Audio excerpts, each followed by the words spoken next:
Welcome to the FMCG Guys, the podcast that dives into the innovation, strategy, and trends shaping consumer goods and retail in Europe and beyond.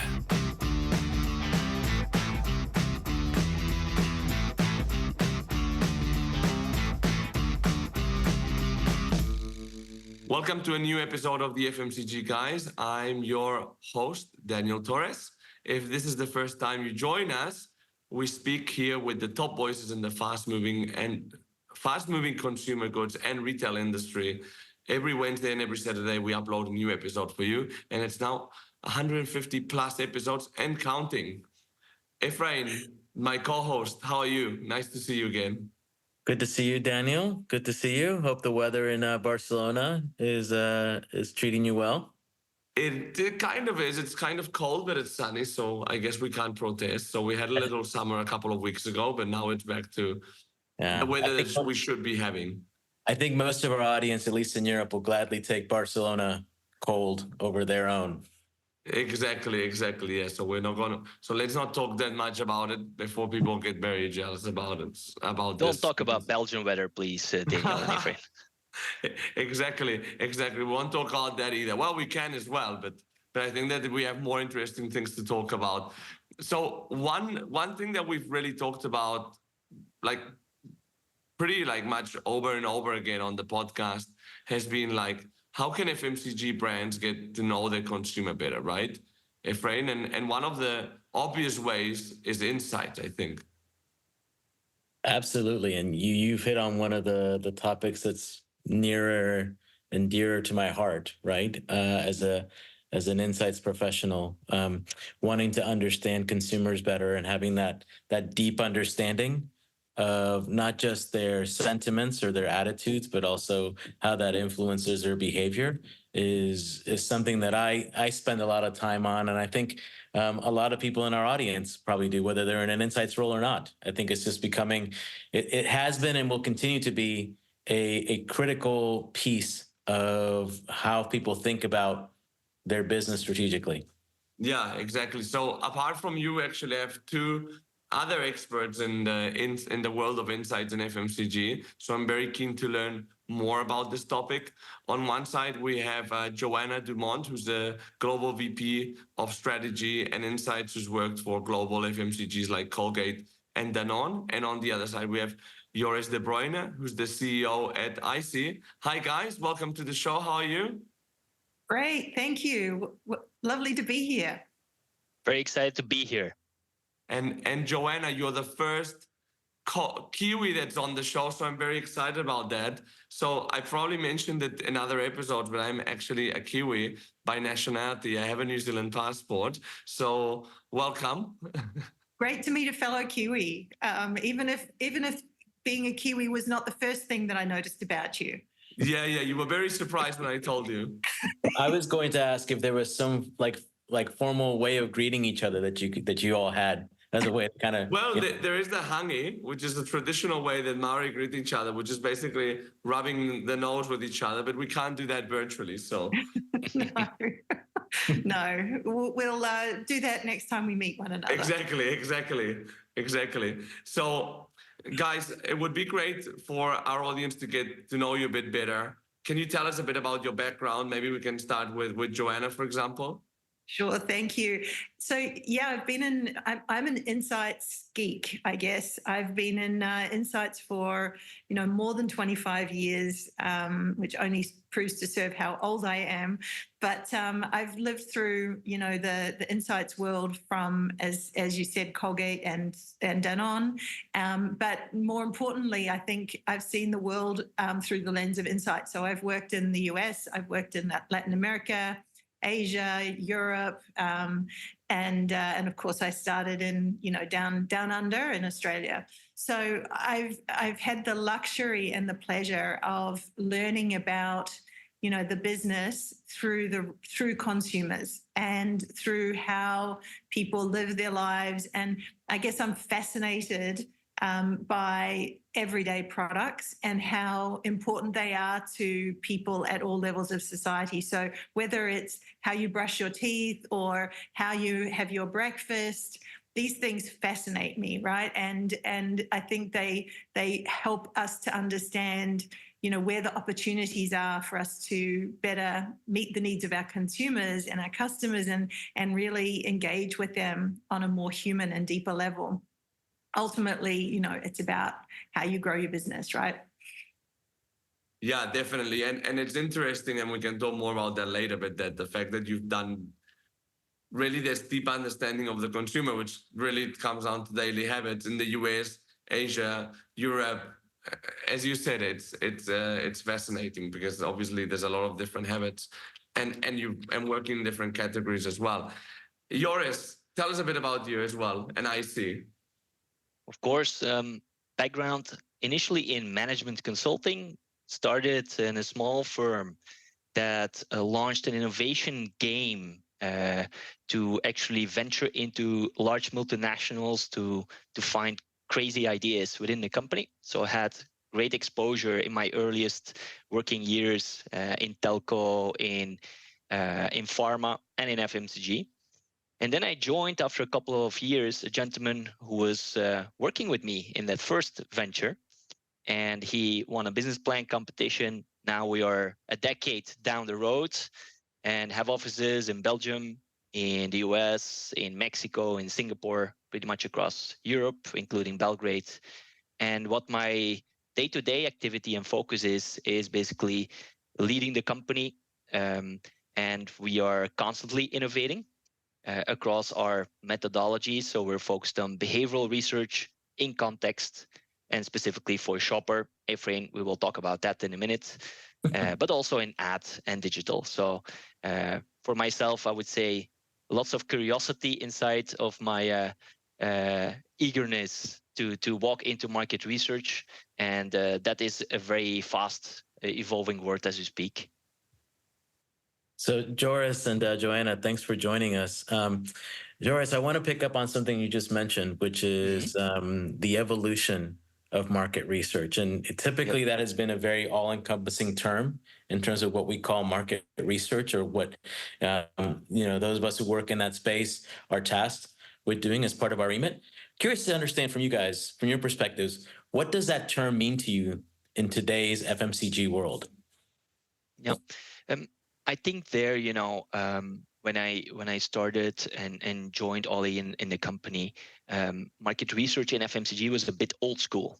There was segmentation, and for decades doing similar kind of techniques.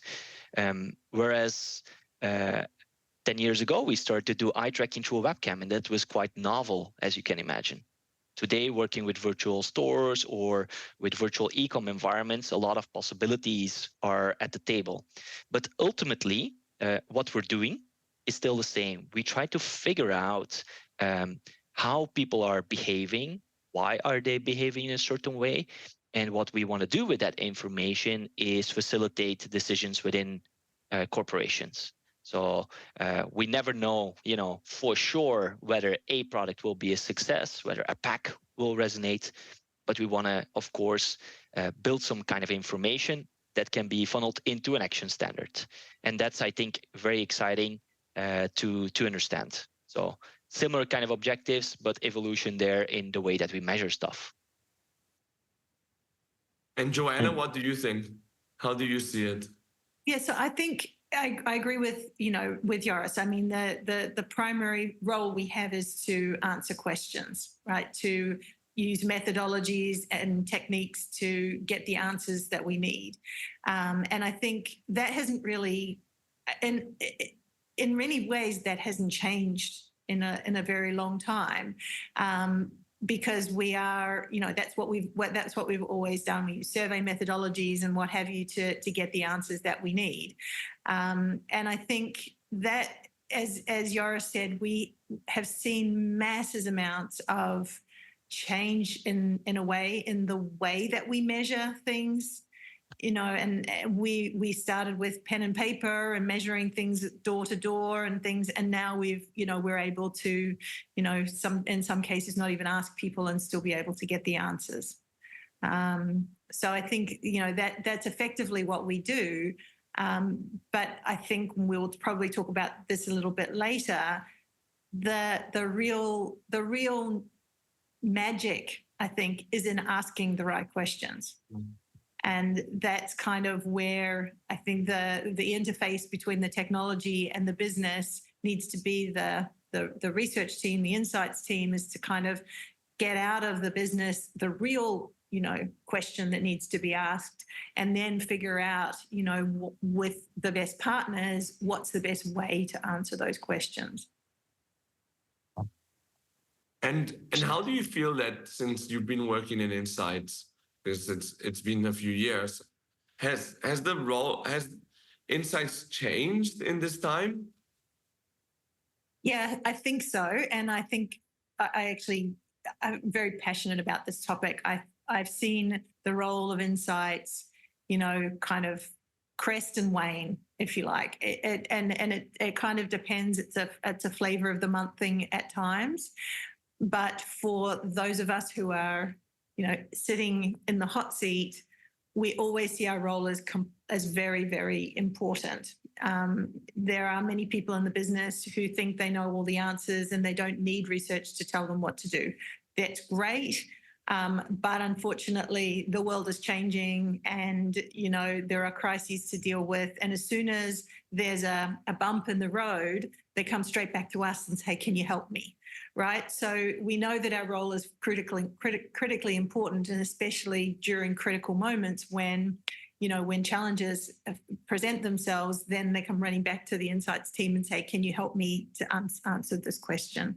So in that respect, we know that we need to be there ready to, to support and to help when they need us, but we also need to kind of keep learning in order to be prepared, because not everybody's going to ask us, not everyone's going to be patient enough to wait for an answer.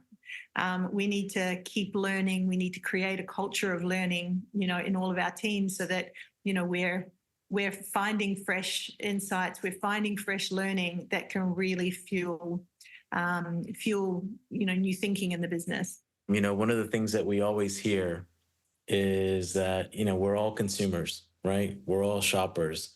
And that can be a double-edged sword, right? Because as you were mentioning, that can lead sometimes to thinking, well, I'm a consumer and I speak for the entire consumer base that we're going after. And I think it's this, not that. And that may not always be the case, right? So I think it's a slippery slope, I guess, to use another phrase with that. So I think you've touched on something in terms, like you said, creating that learning organization where we're always constantly learning as a takeaway for FMCGs. Yeah, I think that challenging preconceptions is often, one of the hardest things to do, especially to senior leaders in an organization where they go, well, my wife says this, or my wife like this, or my husband like that, or my children like this. The sample of one is like a really dangerous instrument. So, we have to be really, when we're at our best, we have to push back on those things. They might be right. And that's fine. And it's great to have, your great judgment. But, we also have to, kind of check ourselves too, because it's not always going to be, we're not always going to be right. I think, this sample of one can build a hypothesis, and then you, of course, want to validate that. And that's important. And today, insights is typically connected to the marketing organization to facilitate decisions there, to move forward, being it in advertising, being it in, new ways to approach the consumer.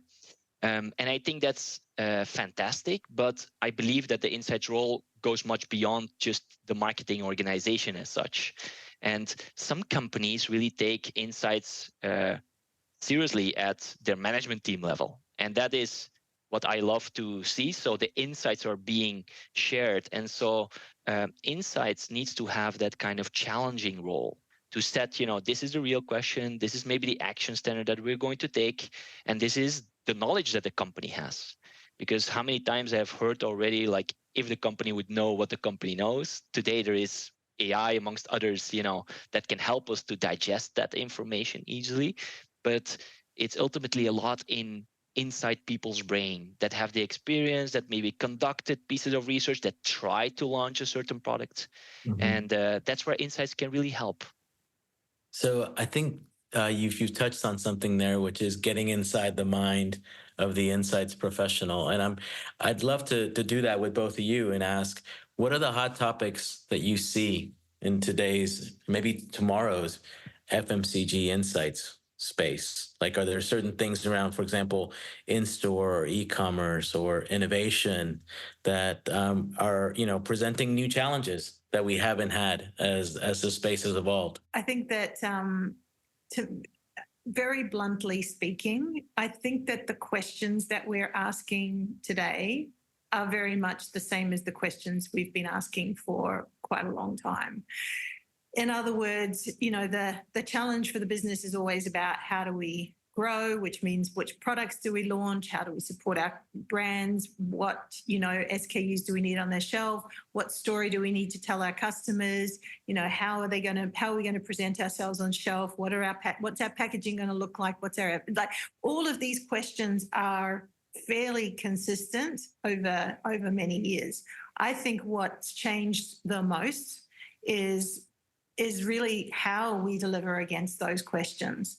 And the technology now that we have and the methodologies that we're using today are completely different from what they were even 10 years ago. And the big companies that we work with, everybody's kind of reinventing their suite of tools.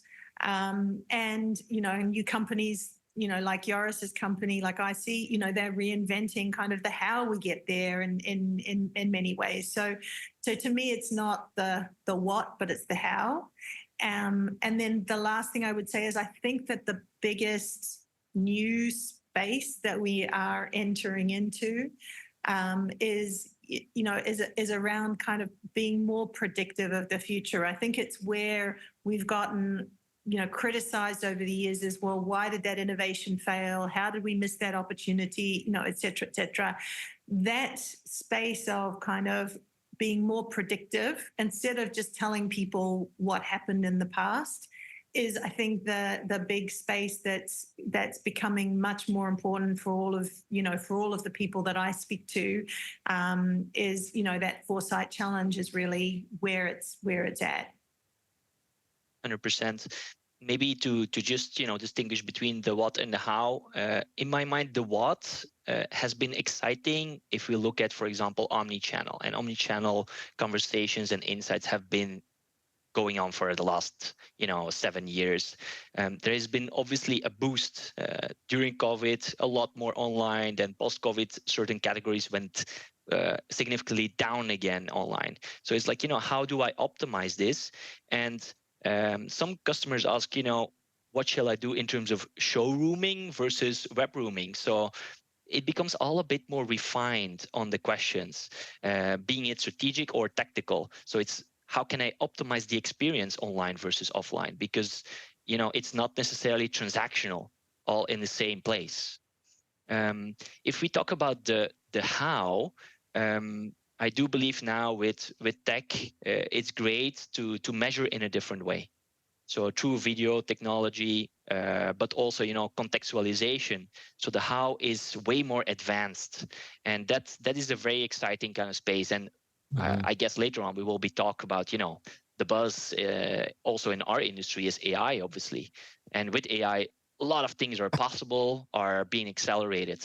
There are some cons that we obviously can address, but that's a hot topic, And Joris, since you're talking about more the technical, the how, so to speak, it would be interesting to understand what is your how and what type of research you conduct at EyeSee.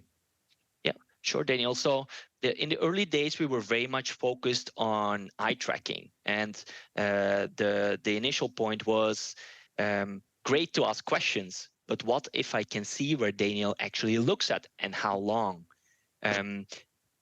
Because ultimately what is not seen cannot be retained, cannot be recalled. And that's where we started with visibility and attention to webcam tech to make that obviously scalable, because you needed to before always bring respondents to a central location. It was a bit clunky. It takes a lot of time. It's resource intense. And from that point, our journey became to discover a set of different methodologies, looking at emotional engagement, looking at maybe the time to respond to certain claims or associations. So it's not purely a claimed kind of behavior, but you try to understand how somebody really behaves. And that's really fun.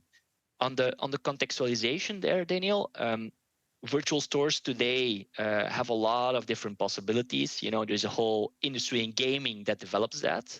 What's always on my mind is how can we put someone into the right mindset?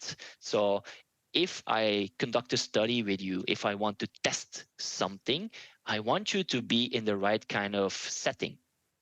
Because if I all of a sudden, put a product into your face and pitch it to you, it's different than when I would guide you to a store, see competitive products there, and then let you see, you know, does Daniel notice this? Is the first moment of truth really delivering? And with technology, both on the methods, but on the context too, a lot of things are now possible. And obviously we always need to be pragmatic there. We can go to VR headsets, but today the penetration of those headsets is quite low. So I believe you need to find that optimum between scalability with technology enablement. And then, of course, like Joanna said, you know, you want to be as predictive. And as predictive is always looking at what is the real behavior. Yeah. 100% agree with the comments you guys have made. And I think, you know, Joris, to your point around wanting to put people in that mindset, I think, you know, particularly for FMCGs where experience has grown in importance, and it's not just about the product, but it's about the experience of either using the product or even just buying the product itself. That becomes really, really important, right? And that's very difficult to replicate if you're in a stark room in a central store location, right? So you have to, that context becomes really, really critical. Shifting a little bit to something we've touched on a little bit earlier, which is the role of insights within the broader organization, and really thinking about how that may have evolved or you know, let's call it what it is, grown in the past few years. Would love to get your perspectives, maybe starting with you, Joanna, in terms of like, what does that role of insights in an ideal FMCG setting look like? Yeah, look, it's a very close to my heart kind of topic, because in an ideal world, the role of insights is to both inspire the organization with new learnings, with new opportunities, but it's also to provoke, and it's to be a bit of a conscience sometimes to decision-making of, you know, recognizing whether we are doing the right thing or we're not doing the right thing, and being bold enough to be able to say that. So, you know, it's about using those two, inspiration and provocation, to help grow the brands and the businesses. That's when we're at our ideal, when we're at our best, those are the two things that we ultimately will do. And I think that the role of insights over the years has, you know, as I said earlier, kind of had its peaks and had its troughs.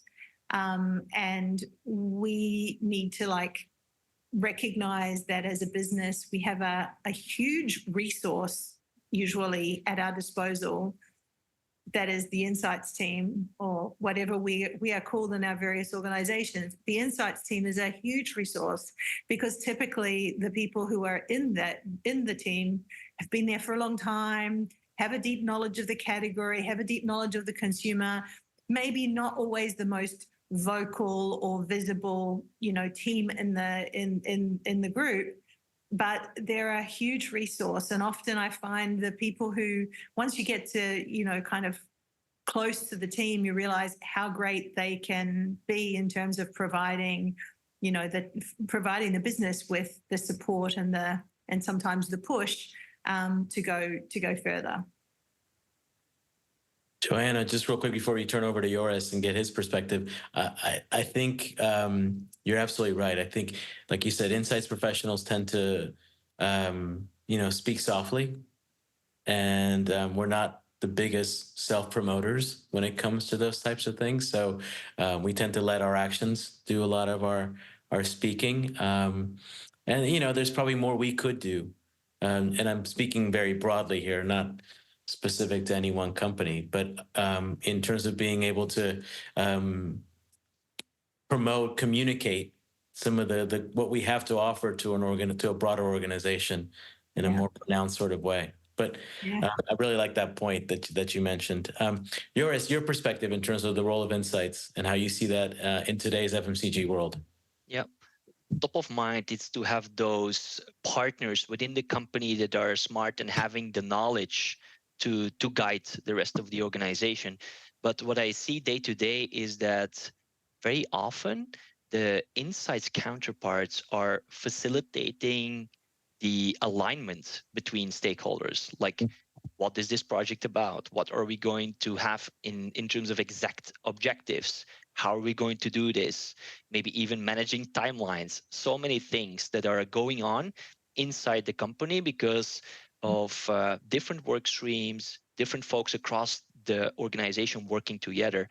And whenever a research piece is being produced, it's all about putting the different puzzle pieces together in a story that is compelling, that is understanding, that is not an overload of data, but that justifies a certain decision.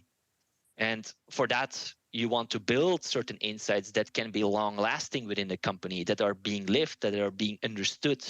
But I do feel as insights professionals, facilitating the decision and formulating a set of concrete recommendations is key. With packaging, it can be about the direction, how to move forward, not just, it doesn't work. No, what are we going to do? What can be some kind of creative guidance? Or why is it risky to undertake a certain MPD trajectory? How does it look into our portfolio? So it's always connecting the dots, and especially also the people, because it's not just about smartness and data part. No. It's a lot about internal facilitation, dissemination of information. Mm-hmm. And you guys mentioned before that you formed part of a group called the Insights Lighthouse. Can you tell us a bit more about that?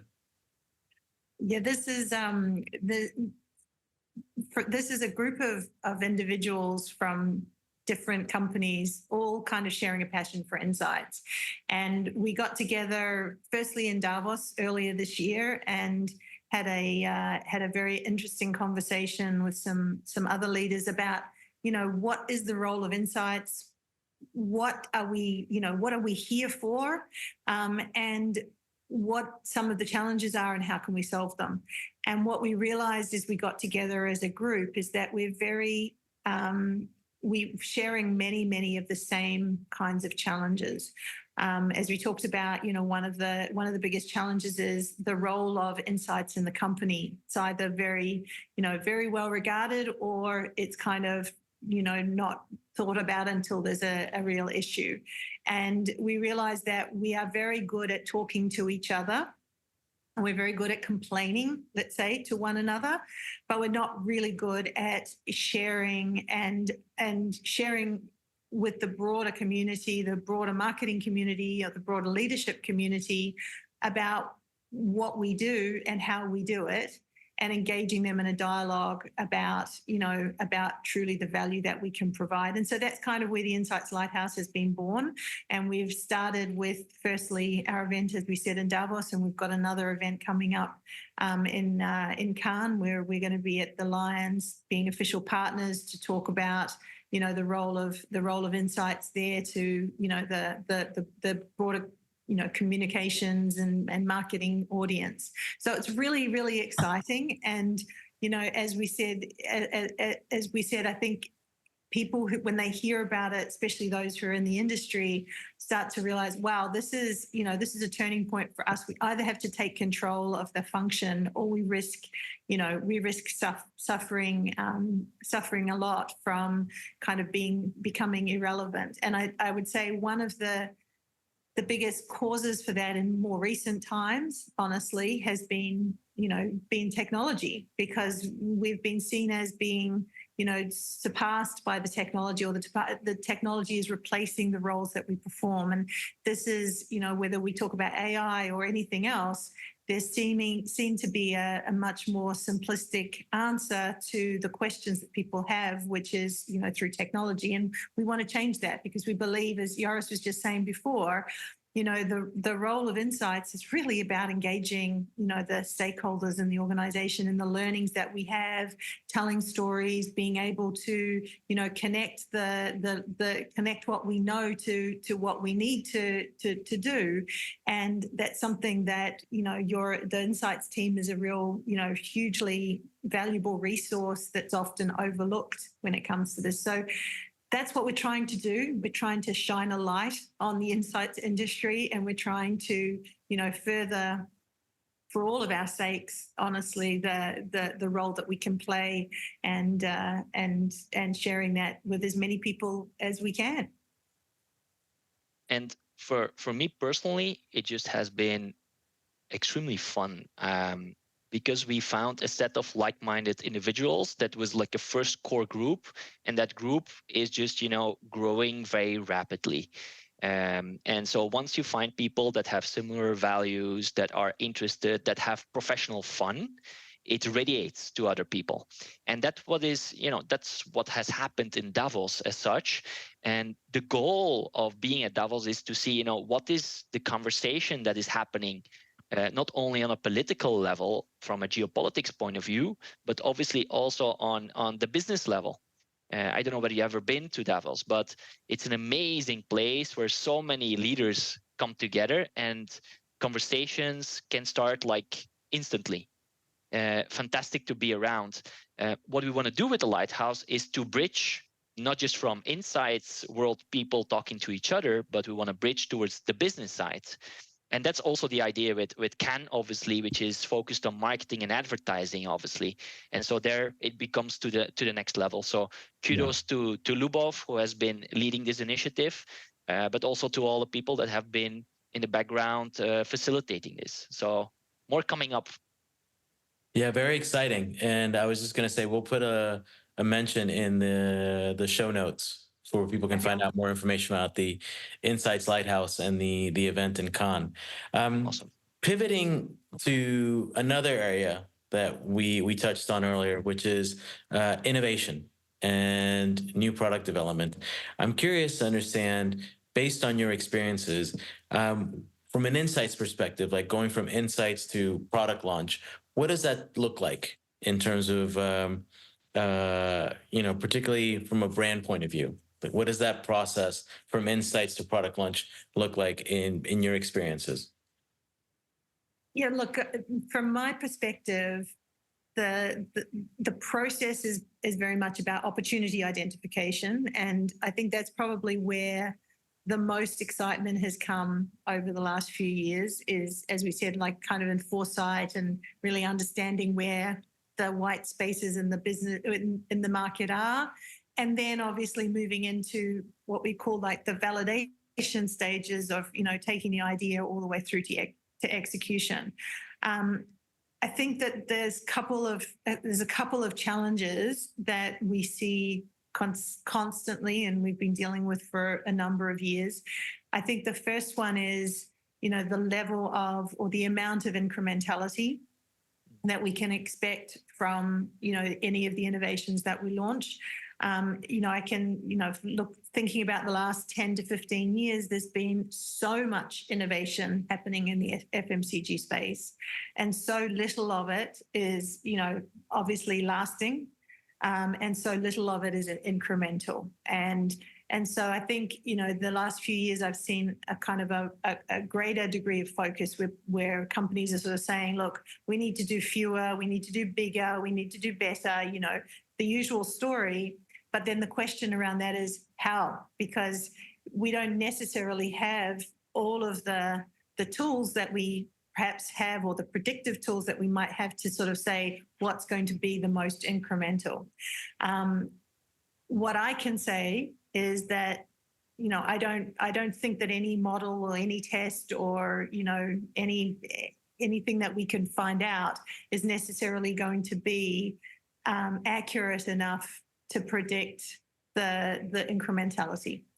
What I know is that there's this almost like, and a large chunk of success is driven by almost like an unknown, there's an unknown quality which distinguishes success from failure.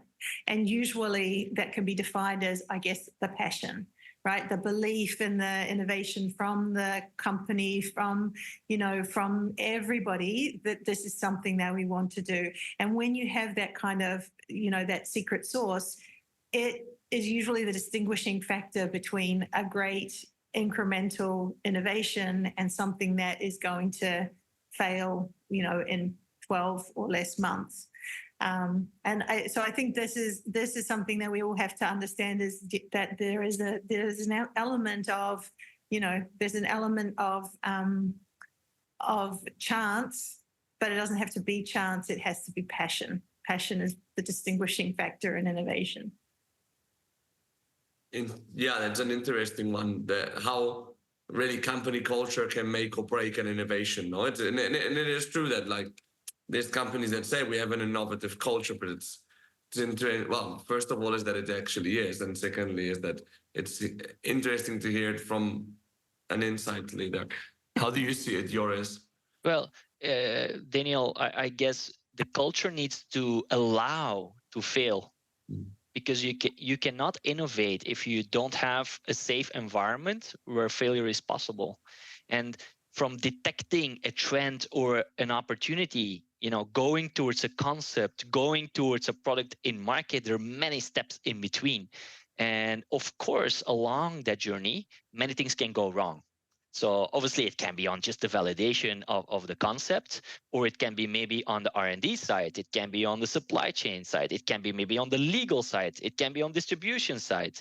Maybe the retailers don't want it. So there are many challenges along the way, and one should not be scared of that. Just be realistic that there's always a whole journey. And I do believe it's key to understand whether it's something that is incremental, that can generate some increment in terms of category growth, or whether it's a crazy idea that can be disruptive. And if it's disruptive, there will be more questions, you know, in which category will this product be sitting? Because per definition, it's something really new. Is it maybe in different categories? And that means that the homework that needs to be done is much larger. That doesn't mean that it needs to be a big PhD per product launch. That's not the idea, but you need to have a culture, to come to your point, Daniel, that it is possible to test on different steps, to fail, to also be able to bring that message within the organization to see, okay, do we invest further or not? How many chips do we put onto this? Because of course you need to be ready for the future as a brand, and as a relationship with the retailer, you need to come with the right category vision. And that is expected if you're especially a category captain. If you're a challenger brand, maybe it's different. You're on certain different waves. Speaking of which, actually, like, when you're getting insights on a product, how do you, like, it's fine to, like, see, like, hey, what do you think of this product as a consumer? Like, do you like it? Do you know how it, do you like how it looks? But what about, like, how do you compare the actual shopper experience, and that you go to a shelf and you have the product versus its competitors, right? So how do you actually taste that? Well, one of the things I'm always excited about is to put a product, even if it's an early concept, into a context. So it needs to defend itself and resonate. So then we talk about, you know, does the product stand out on shelf? Is it clear what the product is about? Can we see the claims? Can we see a variety? Maybe it's very disruptive. Recently, I was working on a category in nutritionals, and there was a lot of health claims for the current product, which was to use some French lingo, du jamais vu within the category. So how do we position that? Maybe with some extra kind of point of sales material. How can we build some kind of extra anchor? Because it was not dominating the shelf yet, of course. Yeah, that would be too risky for the retailer. So always try to understand, if you have an innovation, how will it perform at that first moment of truth? Because yes, there can be activation, there can be advertising, but ultimately it needs to deliver. Once Daniel is in the store and goes to his local Carrefour and then see, okay, are we going to consider and ultimately purchase? Yeah, I love that, Joris. I think the headline for me is context matters. And I think the earlier we can insert that context into the decision process, the better.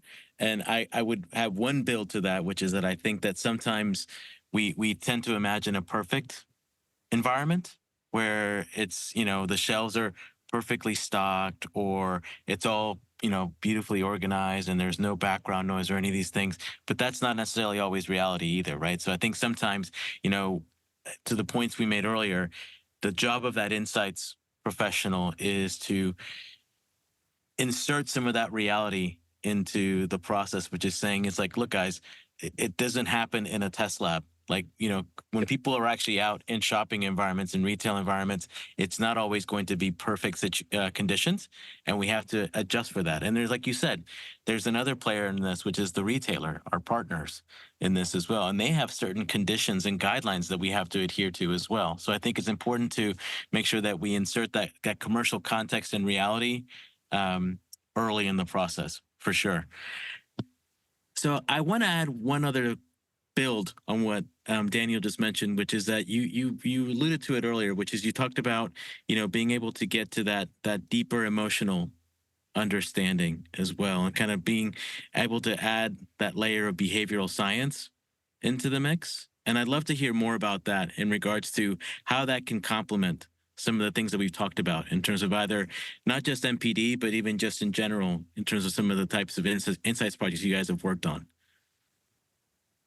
I think as of the book of Daniel Kahneman, who recently passed away, I think there is an overall sentiment and understanding that we need to look at system one behavior. So purely, we're not all that rational. We're not all homo economicus. We're not. So looking at behavior can be on different levels. It can be in a simulation environment, like what EyeSee typically does in a virtual store, amongst others. But we can also look at passive data. So we can look at historical data from thousands of consumers. How do they navigate? Because one cannot always articulate why they took a certain decision. But if you aggregate that over, 6 months, 12 months, there is a whole set of journey and touch points that we can identify. And then, of course, then it's finding the correct kind of insight there. What is pivotal? Beyond the passive data part, I think there we need to complement that with traditional research. We can ask questions like why. Sometimes we see things moving in our data, but we do not fully understand. Again, we can have some hypothesis. Maybe a consumer can articulate, maybe not. So yeah, if that answers your question.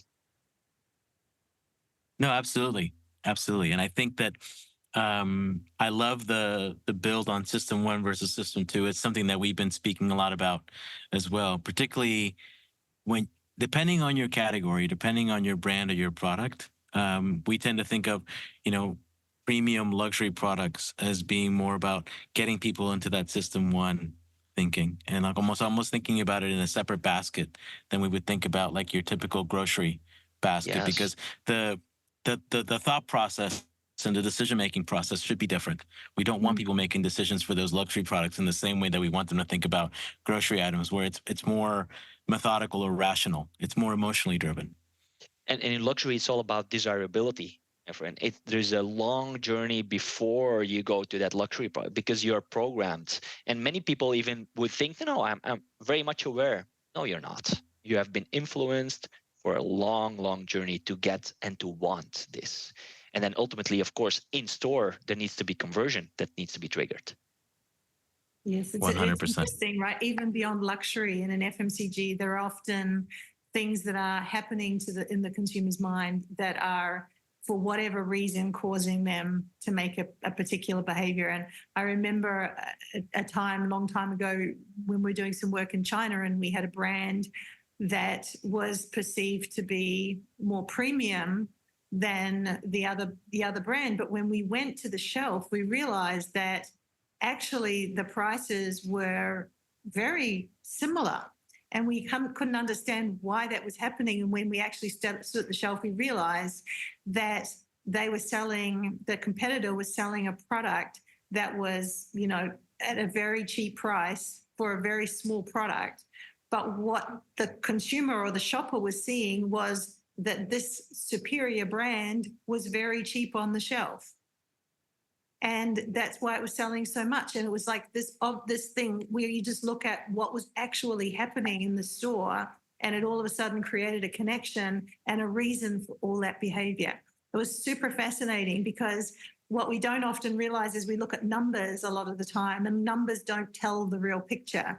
What really is the situation is what people are faced with. As you said before, it can be an ugly store environment, or it can be a messy shelf, or it can be a different retail environment. All these things have an impact on how people behave in the retail process, and we need to be, as consumer leaders or people with knowledge, we need to look at all facets. We can't just be focused on only one aspect, and that's what's super important about the knowledge journey.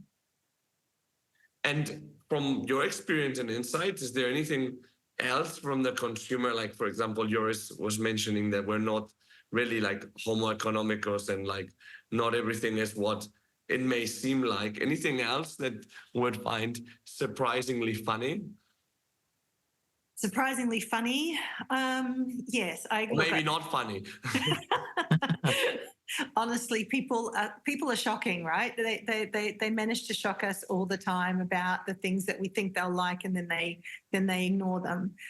Look, I think, to me, the things that always surprise me are, we take for granted what we hear in the media sometimes, and I think back to the whole COVID crisis, and that might feel like a gazillion years ago now, because it's another era.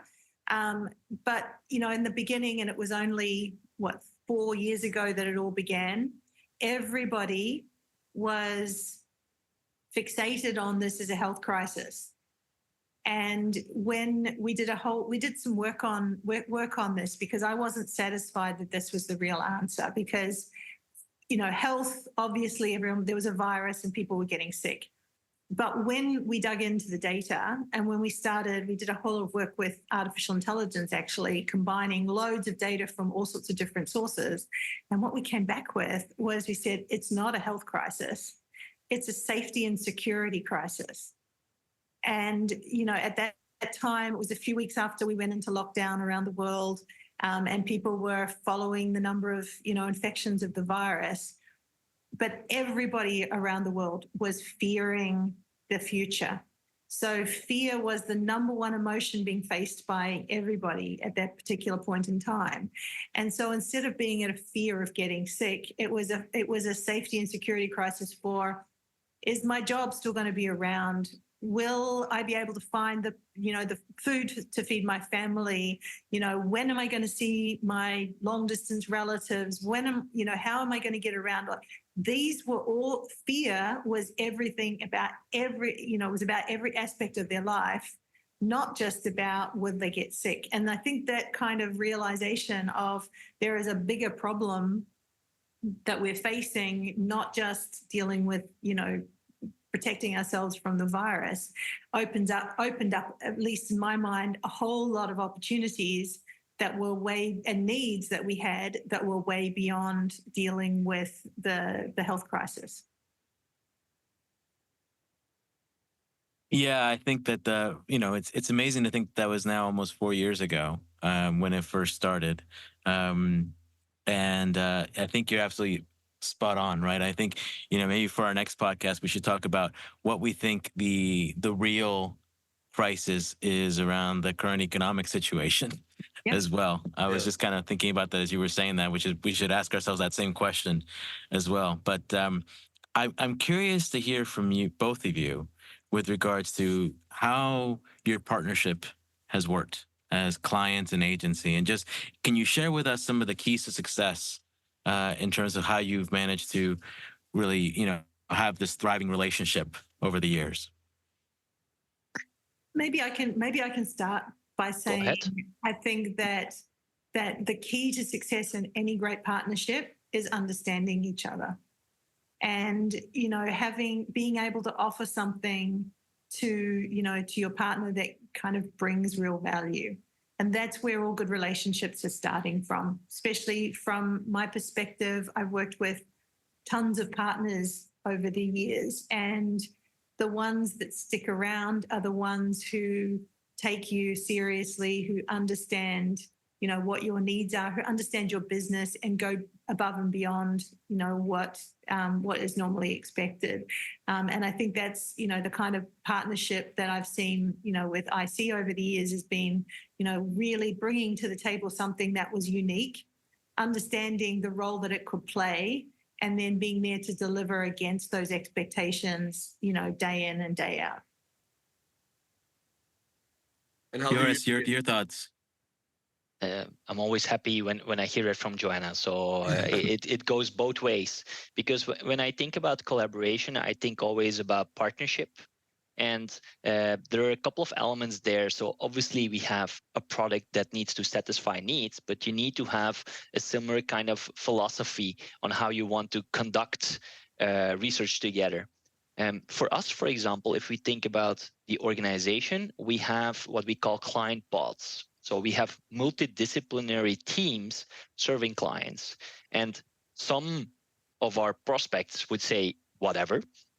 Some other clients, like Joanna, would say, oh, that's interesting. So yes, you have a commercial person. Yes, you have a data person, insights person. So it's a collective, it's a village that is going to deliver. And that's what I like to think about. In our company, we have a collection of different mini businesses that need to partner with the client. And that means that we need to understand needs. We need to understand the company. We read, for example, investor relations decks, but we have, most importantly, conversations. What are the pains? What are the real debates? And then we can discuss, how is your process looking like? I mentioned before the alignment of stakeholders. I always love to participate in that. If it's a really key project, let's discuss what are the worries? What do we really want to obtain? We have conversations on meta-analysis, because I think there is one thing to have a tactical project, one time doing a shopper exercise, or to say, wait a minute, we have now done 30, 50 projects. What do we know now? What is working, what not? Or transfer the information from different regions to the HQ and then back to other regions, because not always within large organizations, and that's not specifically towards Joanna, but many to our other clients, left hand doesn't talk to the right hand. That can be on category level, can be on brand level, can be on geographical level. So I see us sometimes as, bridging those different people and transferring the knowledge. And that's what I think a real partner can offer. Obviously, you need to be competitive. You need to have a USP on your product, but it's a lot about the mentality. It's about the philosophy. And there, thinking about these meta learnings or sharing knowledge, that's nothing pure transactional. That goes beyond. Yeah. And I think that the relationship of trust is also very important. Like personally, when I start a project with a new client, I kind of practically demand that I'll go and meet them in person, for example, right? Because that establishes that relationship of trust at a whole different level. And on the inside side, as a key final takeaway from you guys, can you tell me the top 3 things that are on your agenda? Maybe Joanna, you can start. Yeah, so for me, it's about the role of the insights function and creating the right level of visibility with the right talent and the right, focus and priority from the organization. That's probably number one, because I think if we do that well, then everything else flows from that. I think the second part is we need to embrace technology, and we need to continuously reinvent the tools and methods. As we said, 10 years, nothing is the same as it was 10 years ago. And then the third thing is that we cannot stop focusing on the basics, meaning that quality of data, making sure that the recommendations that we make are good and accurate, and the learnings that we have are solid. That is, still remains, high priority. And we haven't talked a lot about that today, but I think, and I believe that without it, anybody can do what we do, but garbage in, garbage out, right? So we need to make sure that we have really good stuff that's really reliable and that can make a difference. Joris, what are your key 3 priorities in the insights area? Yeah. First of all, I'm always thinking about future-proofing our products, and the key there is to have sufficient conversations with clients on a high level to see where are they having needs, how can we evolve, and we have always a lot of ideas on what to do, but you need to, of course, prioritize these. So set the right priorities on how to update your products. The second thing for me is, of course, with AI, there is a huge opportunity. And so personally, what I say internally in our company, we never do AI washing. We don't do that. Mm-hmm. So we don't put EyeSee.ai. We don't do that.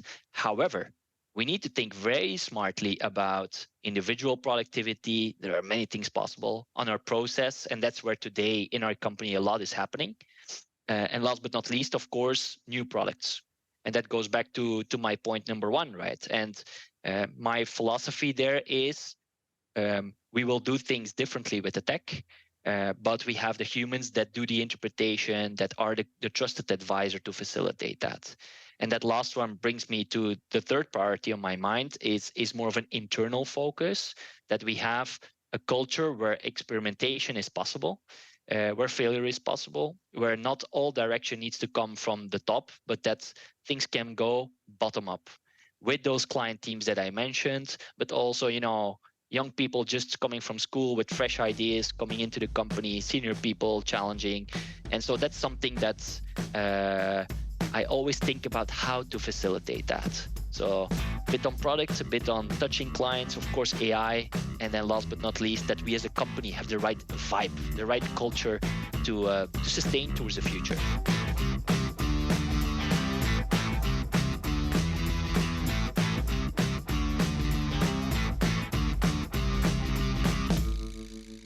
This was Joris de Bruyne, CEO at EyeSee, and Joanna Dumont, VP Consumer and Market Insights.